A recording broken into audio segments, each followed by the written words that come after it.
আজকে আমি বানাবো বম্বু। তার জন্য আমি পেঁয়াজ কুচি কেটে নিয়েছি, টমেটো দুটো কেটে নিয়েছি, রসুন, আদা আর একটা লঙ্কা নিয়ে নিয়েছি। আর এখানে আছে বম্বু মেখে বয়ামের মধ্যে রেখে দিয়েছিলাম, বছরের পর বছর খেতে পারবেন। সো বম্বুটা নিয়ে নিয়েছি আর কটা পেঁয়াজ মানে কটা আলু কেটে রেখে দিয়েছি। এবার আমি আদা রসুন পেস্ট করব, জিরে, গোটা জিরে এটার পেস্ট করব। এটা আমি কড়াইটা বসিয়ে নিয়েছি, এবার আমি রান্না করব। কড়াইতে আমি তেল দিয়ে দিয়েছি, এবার কেটে রাখা পেঁয়াজ দিয়ে দেব তেলের মধ্যে। পেঁয়াজ এরকম গোল্ডেন ব্রাউন হলে পরে আমি দিয়ে দেব কেটে রাখা আলু।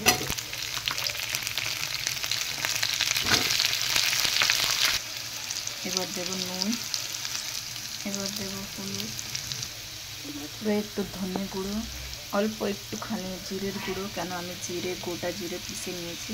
একটুখানি কালারের জন্য কাশ্মীরি লঙ্কা পাউডার দেব কেটে রাখা টমেটো। এবার দেব পিষে রাখা জিরে, আদা আর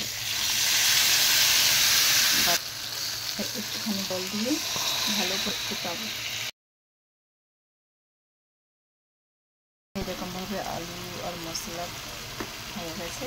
এবার দিয়ে দেবো এই যে বম্বু,